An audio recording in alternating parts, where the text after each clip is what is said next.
The sterile white noise of Dr. Marcus's office was designed to soothe, but for Ethan, it sounded like the static of a dying frequency. While the doctor pronounced the word infertile with a practiced grimace, Ethan didn't look at the charts. He watched his wife's reflection in the darkened window, where her hand wasn't wiping a tear, but subtly silencing an incoming text. It was the moment a marriage didn't just break. It was discarded based on a lie so precise, it left no room for argument.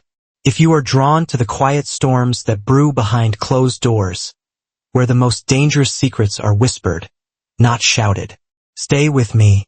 The truth has a way of resurfacing when we least expect it, and this silence is about to get very loud.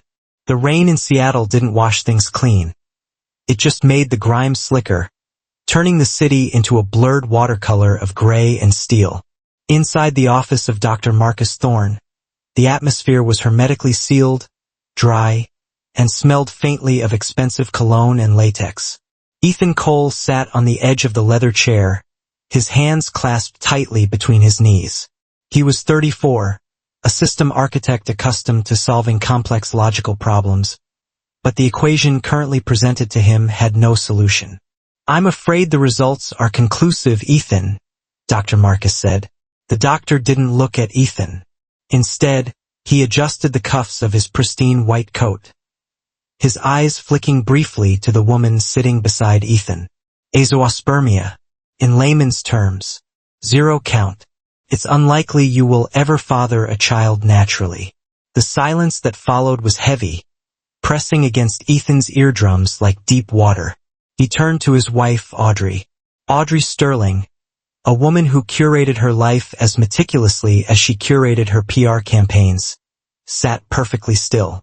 She was wearing the charcoal dress she usually saved for board meetings, armor. Ethan expected tears, or perhaps the reaching of a hand, a touch of reassurance. He needed her to tell him that they were still a team, that a biological legacy wasn't the only definition of a family. Instead, Audrey let out a long, slow exhale. It wasn't a sigh of grief. It sounded like relief. Well, Audrey said, her voice steady, devoid of the tremor that usually accompanied bad news. She didn't look at Ethan. She looked at the doctor. That explains everything, doesn't it, Audrey? Ethan's voice cracked. He hated how weak it sounded. We can. There are options. Donors. Adoption. Audrey finally turned to him. Her eyes, usually a warm hazel, were flat and opaque. Options? She repeated, the word tasting like vinegar in her mouth. Ethan, we've been trying for 2 years. 2 years of me thinking something was wrong with me. 2 years of hormones, schedules, stress. She stood up, smoothing her skirt. And it was you. The whole time it was simply, you being broken. The word broken hung in the air, sharper than a scalpel. Dr. Marcus cleared his throat, a sound that felt too rehearsed. Audrey, perhaps we should give him a moment. He's had moments, Marcus, Audrey snapped, though there was a strange intimacy in the way she used the doctor's first name. She looked down at Ethan, her expression shifting from irritation to a cold, pitying finality. I can't do this anymore, Ethan. I want a family. A real one. I can't be anchored to a sinking ship. Ethan felt the blood drain from his face. Are you saying you're leaving me? Because of a medical condition? It's not just the condition, she said, grabbing her purse. Her phone lit up on the desk. A message notification. Ethan caught a glimpse of the screen before she snatched it away. No name, just a string of emojis. A heart and a clock. It's the waste of time. I have a timeline, Ethan. You don't fit into it anymore. She walked to the door, her heels clicking rhythmically on the hardwood floor. It was a sound Ethan knew well, the sound of her walking away from arguments she deemed beneath her. But this time, she wasn't coming back to the bedroom later. I'll stay at my sister's tonight, she said without turning around. Pack your things. I want the apartment clear by the weekend. The door clicked shut. Ethan sat frozen. The shock was a physical weight in his chest. He looked up at Dr. Marcus, searching for a shred of professional empathy. The doctor was already typing on his computer, his face impassive. But as Ethan stood up, legs trembling, he saw it. A small, almost imperceptible smudge of lipstick on the rim of the coffee mug sitting on Dr. Marcus's desk. It was Merlot Mist, the exact shade Audrey was wearing. Ethan opened his mouth to speak, to scream, to demand the truth, but the realization choked him. The diagnosis, the timing, the lack of surprise. It wasn't just a medical failure. It was an eviction notice. He didn't say a word. He simply turned, walked out into the cold Seattle rain, and let the door close on the life he thought he knew. The elevator ride to the 42nd floor usually felt like an ascent to a sanctuary. Tonight it felt like entering a mausoleum. When the steel doors slid open, the silence of the penthouse greeted Ethan not with peace, but with a suffocating hostility. He stepped inside, not bothering to turn on the main lights. The ambient glow from the Seattle skyline filtered through the floor-to-ceiling windows, casting long, skeletal shadows across the living room. Everything in the apartment was curated, expensive, and cold. The Italian leather sofa, the abstract sculpture in the corner, the pristine white rugs. It was a showroom, not a home. And now Ethan realized he had just been another prop that had gone out of style. He walked straight to the bedroom. He didn't rush. There was a terrifying clarity in his movements, a numbness that insulated him from the raw edges of his pain. Opening the closet, he bypassed the suits Audrey had picked out for him. The ones she said made him look executive. Instead, he reached for his old duffel bag, the worn leather carryall he had owned before the promotions, before the penthouse, before her. He packed methodically, 2 pairs of jeans, a few thick sweaters, his laptop, the essentials. He left behind the cufflinks, the designer watches, the silk ties. They belonged to the man Audrey wanted him to be, and that man was dead. As he folded a shirt, his eyes drifted to the nightstand on her side of the bed. A framed photo sat there, the 2 of them in Napa Valley 3 years ago. In the picture, Audrey was laughing, her head thrown back, her hand resting possessively on his chest. Ethan stared at it, the image warring with the memory of the lipstick stain on Dr. Marcus's mug. Merlot Mist. The betrayal wasn't just physical. It was architectural. She had built a life on a foundation of lies, and today, she had used his medical diagnosis as the wrecking ball to bring it all down. She hadn't just cheated. She had waited for his weakest moment to discard him, ensuring she remained the victim of a barren marriage. He felt a surge of bile rise in his throat, a scream building in his chest, but he swallowed it down. Screaming would imply he still expected her to care. Screaming was for people who thought they could fix things. Ethan zipped the bag shut. The sound was sharp, final, like a zipper closing on a body bag. He carried the bag out to the kitchen island, a vast expanse of white marble that had always felt too cold to lean against. He reached into his pocket and pulled out his wedding band. It was platinum, simple, heavy. He held it for a moment, feeling the weight of the last 5 years. He didn't throw it. He didn't leave a note full of accusations. He simply placed the ring in the center of the counter. The metal made a small clink against the stone. That tiny sound was the only eulogy his marriage would get. He took his keys out of his pocket and placed them next to the ring. Ethan turned his back on the panoramic view of the city he had helped build networks for. He walked to the door, his footsteps echoing on the hardwood. He didn't look back at the photo in the bedroom. He didn't look back at the life that had just evicted him. Stepping out into the hallway, he pressed the button for the lobby. As the doors closed, sealing him off from the 42nd floor, Ethan Cole didn't feel free. Not yet. He felt erased. Outside, the rain had turned into a deluge. He pulled his collar up, gripped the handle of his duffel bag tighter, and walked away from the building. He didn't hail a cab. He just walked, letting the darkness of the street swallow him whole, vanishing into the static of the city. Time did not heal wounds so much as it built scar tissue over them. Thick, numb layers that allowed life to continue. 5 years dissolved into the ether. In Seattle, Audrey Sterling, now Audrey Thorne, curated her existence with the precision of a museum director. Her Instagram feed was a mosaic of galas, charity auctions, and sun-drenched vacations in the Maldives with Dr. Marcus Thorne. To the outside world, they were the golden couple who had found each other after unfortunate prior entanglements. But behind the filters and the carefully drafted captions about soulmates, the air in their Lake Union home was often stale. Audrey found herself checking Marcus's phone when he was in the shower, her thumb hovering over unknown numbers, haunted by the ghost of how their own relationship had started. If he could lie with her, he could lie to her. 2,000 miles away, in the dry, baking heat of Austin, Texas, Ethan Cole had ceased to exist, at least, the version of him that Audrey knew. Ethan had reinvented himself. The rain-soaked gray of the Pacific Northwest was replaced by the limestone and live oaks of the hill country.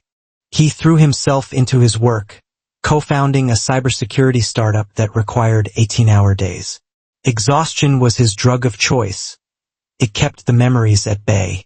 It was during a routine insurance physical for the new company that the past reached out and snapped his neck.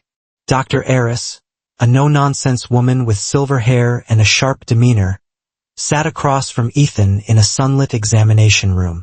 She held a clipboard, flipping through pages of lab results. "Mr. Cole, your vitals are excellent. Cholesterol is down. Heart rate is that of an athlete," she said, tapping the paper with a pen. "However, I noticed a note in your medical history file you filled out. You checked the box for male factor infertility." Ethan nodded, his throat tightening. "Yes. Diagnosed 5 years ago. Azoospermia." Dr. Eris frowned, adjusting her glasses. She looked at the paper again, then back at him. "That is, why?" Ethan asked, his pulse quickening. "Because, Mr. Cole," she said, sliding the lab report across the desk toward him. "According to these tests, your count is well above average. Motility is excellent. Morphology is perfect." She paused, her voice softening as she saw the blood drain from his face. "Functionally speaking, you are exceptionally fertile." The room spun. The hum of the air conditioner roared in his ears. It wasn't just a misdiagnosis.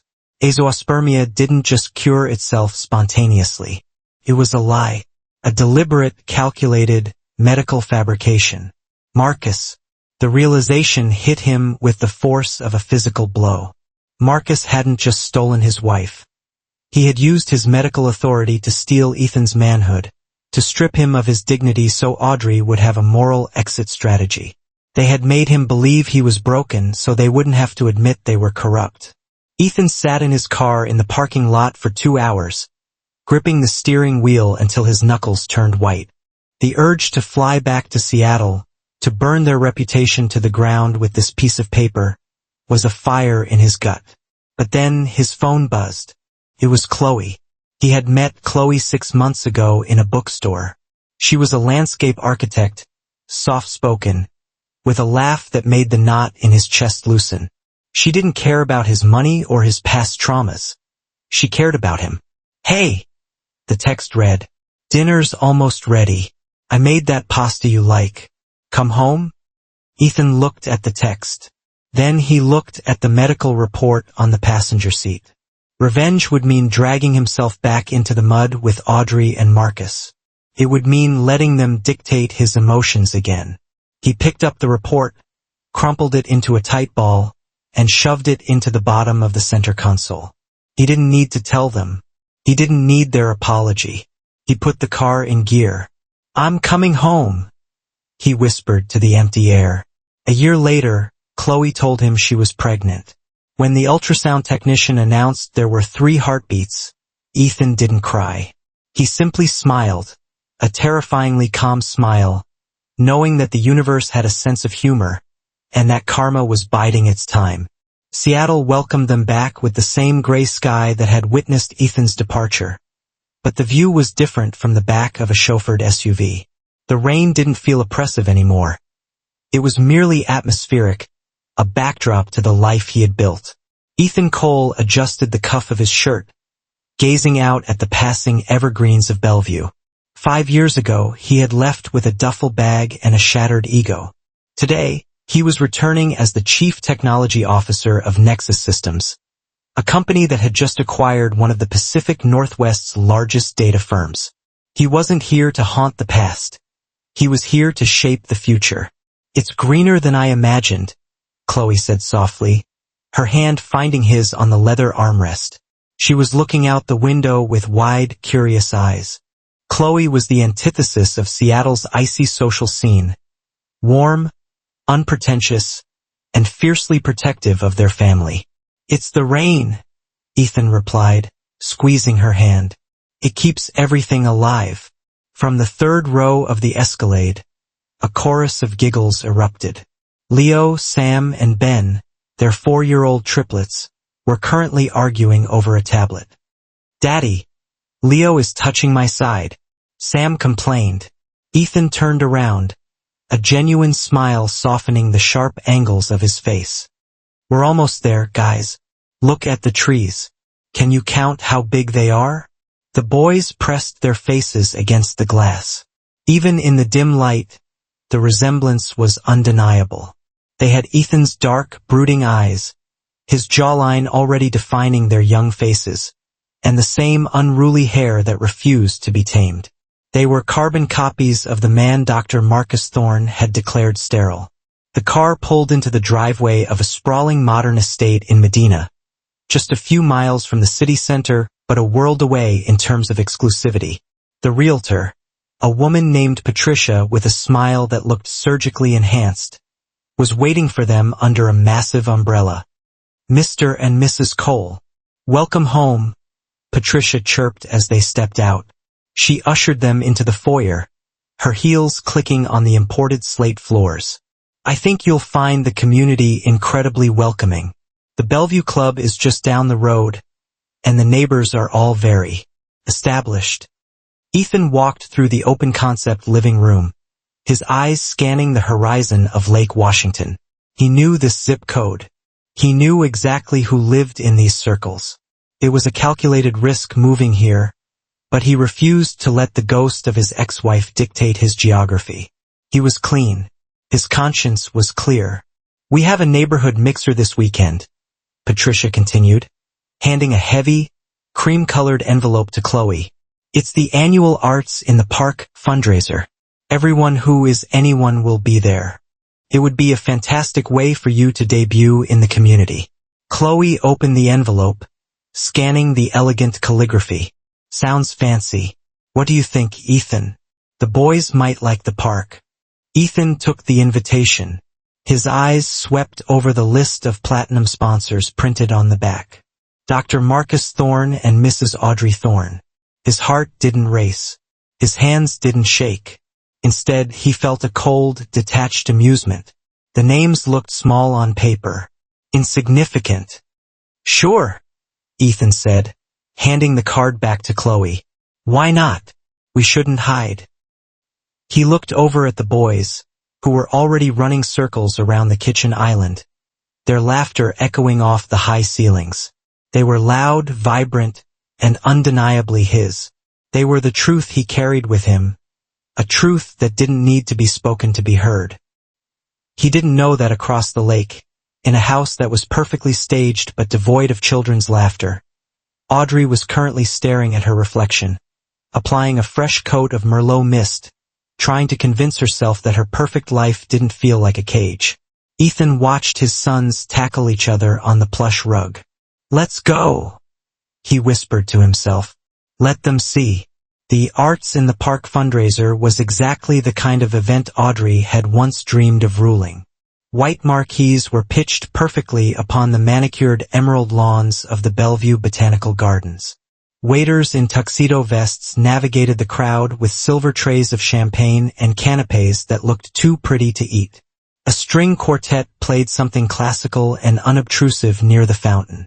It was perfect, and Audrey was bored out of her mind. She stood near the edge of the VIP tent, swirling the lukewarm Prosecco in her flute. Across the lawn, Marcus was holding court with a group of potential investors for his new clinic wing. He was laughing, that practiced, charming laugh that used to make her feel special. Now, she noticed how his hand lingered a little too long on the arm of a young pharmaceutical rep. Audrey looked away, a bitter taste rising in her throat. 5 years of marriage to Marcus had taught her that status came with a price tag of constant vigilance. She checked her phone, not for messages, but just to look busy. To look like she wasn't standing alone. That was when the atmosphere shifted. It wasn't a noise, but rather a ripple in the crowd near the entrance. Heads turned. Conversations paused briefly before resuming in hushed whispers. Audrey, grateful for the distraction, looked over to see who had arrived. A man was walking down the stone path. He wore a navy suit, tailored perfectly to a frame that seemed broader, more assured than the men usually found at these garden parties. He didn't walk with the desperate eagerness of someone trying to network. He moved with the easy confidence of someone who owned the room. Audrey squinted against the afternoon sun. The profile was familiar, the strong jaw, the way he held his shoulders. The man turned his head to speak to the woman beside him, and Audrey's breath hitched in her throat.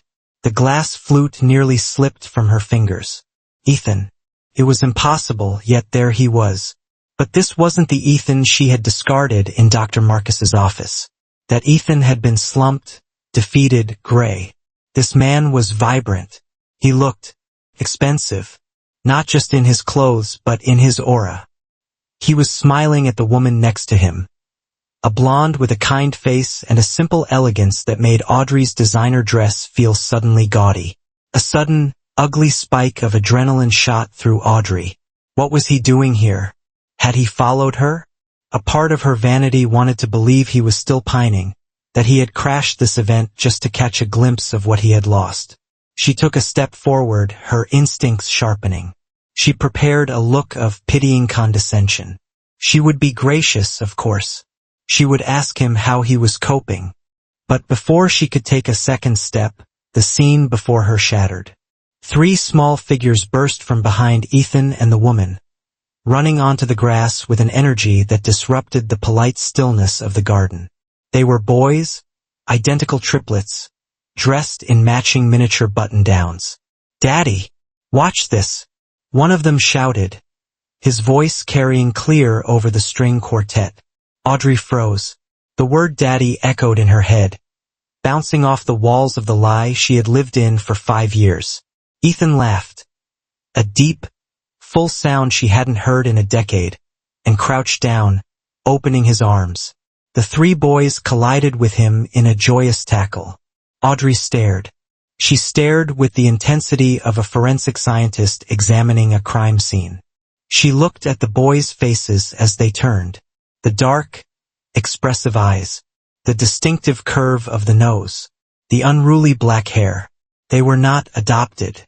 They were not stepchildren. They were biological copies of Ethan Cole.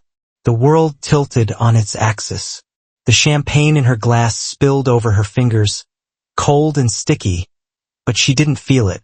Infertile. The word Dr. Marcus had stamped on Ethan's file. Azoospermia. 0 count. Impossible to conceive. Audrey looked from the laughing children back to Ethan, and then, slowly, her gaze drifted across the lawn to Marcus. Her husband was still charming the pharmaceutical rep, oblivious to the bomb that had just detonated in the middle of the garden. A cold, creeping horror started at the base of Audrey's spine. If those children were Ethan's, and they were, there was no denying the genetics staring her in the face. Then Ethan wasn't broken. He never had been, which meant Marcus had lied, and she had thrown away a life based on a fabrication. Ethan stood up, hoisting one of the boys onto his hip. As he did, his gaze swept across the crowd. For a brief second, his eyes locked with Audrey's. She waited for the anger. She waited for the glare. But Ethan's eyes just slid past her, as if she were nothing more than a statue in the garden. a piece of background scenery that no longer held any significance. He turned back to his wife and children, and they walked deeper into the party, leaving Audrey standing alone in the shadow of the tent, shivering in the warm sunlight. The drive home from the fundraiser was suffocatingly quiet. Marcus hummed along to the radio, tapping his fingers on the steering wheel, seemingly energized by the social climbing he had accomplished. Beside him, Audrey stared out at the passing streetlights, but all she could see were 3 pairs of dark eyes staring back at her. Those eyes, Ethan's eyes. As soon as they entered their house, Marcus headed straight for the wine cellar. Great turnout, don't you think? I think the board is finally going to approve the expansion. Audrey didn't answer. She walked past him, her heels sinking into the plush carpet, and went straight to her private study. She locked the door, a habit she had developed recently. Her hands were trembling as she opened her laptop. She typed Ethan Cole Seattle into the search bar. She expected to find a LinkedIn profile for a mid-level IT manager, or perhaps nothing at all. Instead, the screen filled with headlines. Nexus Systems acquires data giant in multi-billion-dollar deal. Meet the architects of the new cloud era, Ethan Cole, CTO. Tech mogul Ethan Cole returns to the Pacific Northwest. Audrey clicked on a profile piece from Wired. There was a photo of Ethan, looking rugged and commanding in a black turtleneck, standing in a sleek, glass-walled office. He wasn't just successful, he was influential. He was powerful. But the article wasn't what stopped her heart. It was the sidebar image, a candid shot from a company picnic. Ethan holding 2 boys, while a woman, the blonde from the party, held the third. The caption read, "Family First." Cole credits his wife Chloe and their triplet sons for his grounded approach to leadership. Triplets, naturally conceived. Audrey pushed her chair back, the wheels scraping harshly against the floor. She stood up and paced the small room. She did the math in her head, counting backward on her fingers. The boys looked about 4 years old. That meant Chloe had gotten pregnant mere months after Ethan left Seattle. Zoospermia. The word clawed at her throat. Marcus had been so sure. 0 count. He had shown her the charts. He had sighed with professional sympathy while his hand squeezed her shoulder a little too tightly. She unlocked the door and walked downstairs. Marcus was in the kitchen, pouring a glass of Pinot Noir. He looked up, smiling, but the smile didn't reach his eyes. It never did anymore.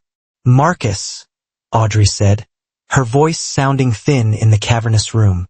"Do you remember Ethan's file?" Marcus paused, the bottle hovering over the glass. "Ethan?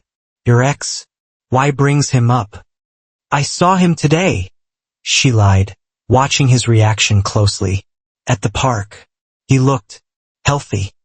"Well, appearances can be deceiving," Marcus said dismissively, taking a sip. "Stress can age a man, but it doesn't fix genetic defects, darling. He's still the same broken man inside." He had children with him, Marcus. 3 of them. The glass in Marcus's hand halted halfway to his mouth. For a split second, the mask slipped. A flicker of calculation, not surprise but calculation, crossed his face. It was the look of a man quickly revising a spreadsheet. "Adoption is a wonderful thing," Marcus said smoothly, recovering his composure. "I'm glad he found a way to cope with his inadequacy." They looked exactly like him. Marcus set the glass down. The sharp clink on the granite counter was the only sound in the room. He turned to her, his expression hardening into the condescending look he used when she asked too many questions about his late nights at the clinic. "Audrey, you're tired," he said, his voice dropping an octave, patronizing and cold. "Memory plays tricks. You see what you want to see." Medically speaking, the man was sterile. "I diagnosed him myself. Are you questioning my competence?" He took a step toward her, and for the first time in 5 years, Audrey didn't see a savior. She saw a predator.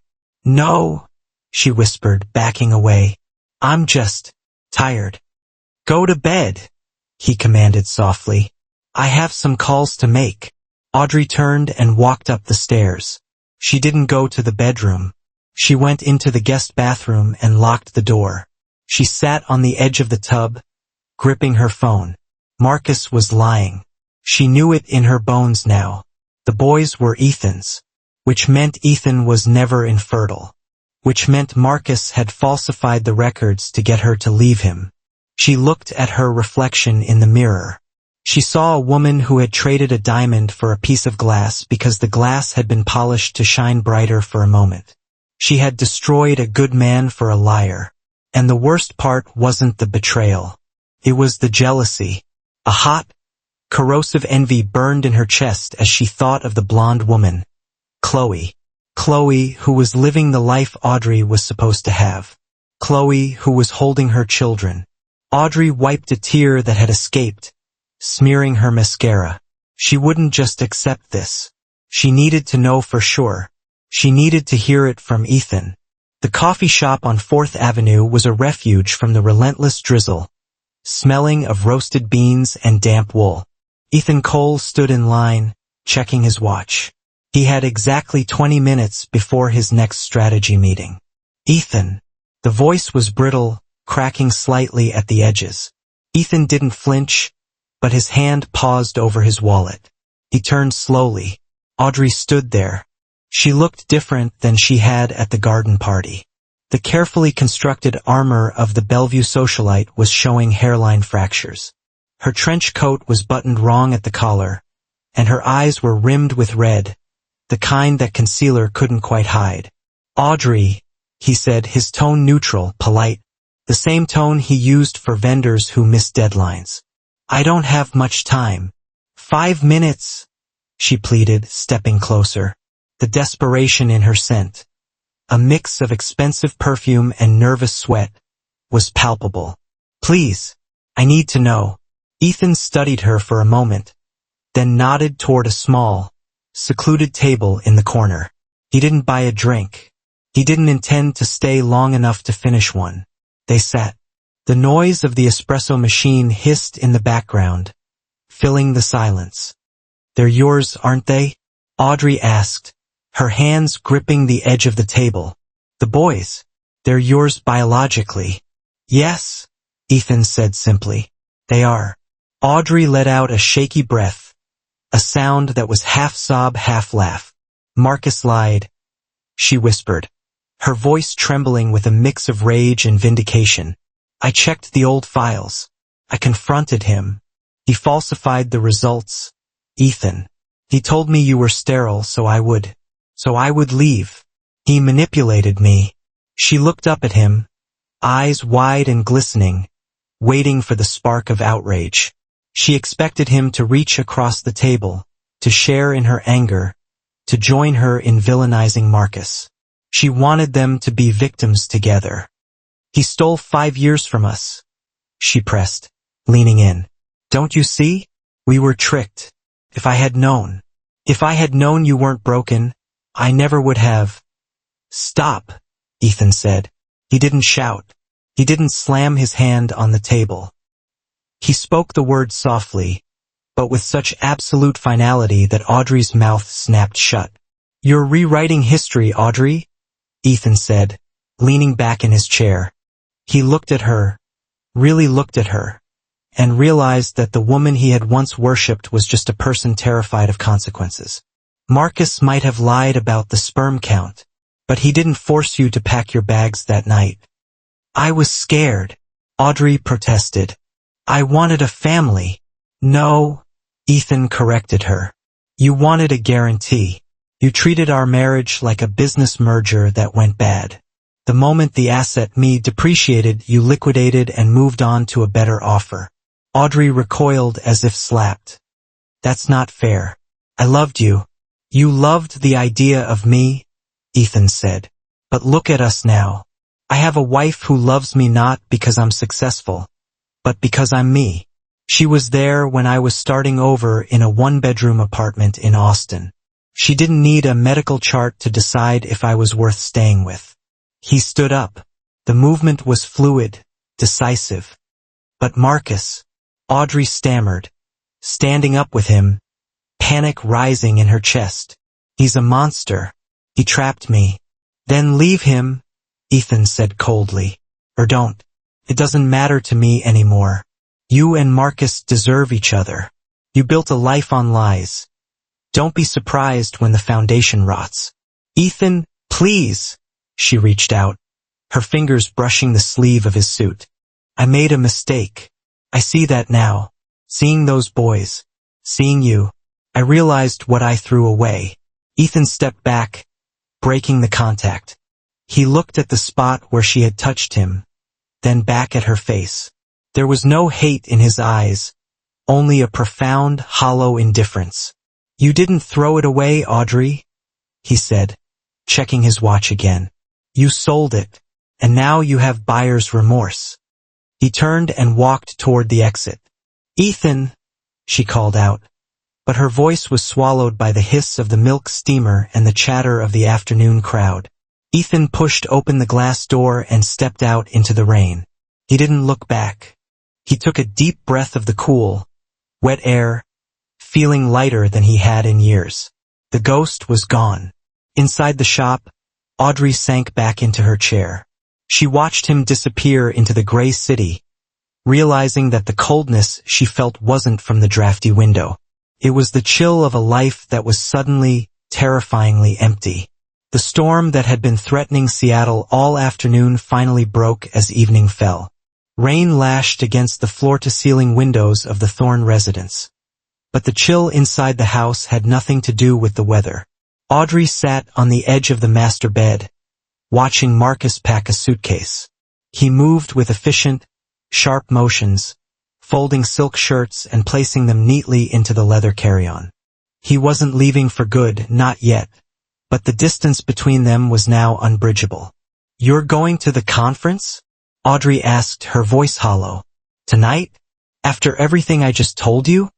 Marcus didn't look up. Especially after what you just told me, Audrey. You're hysterical.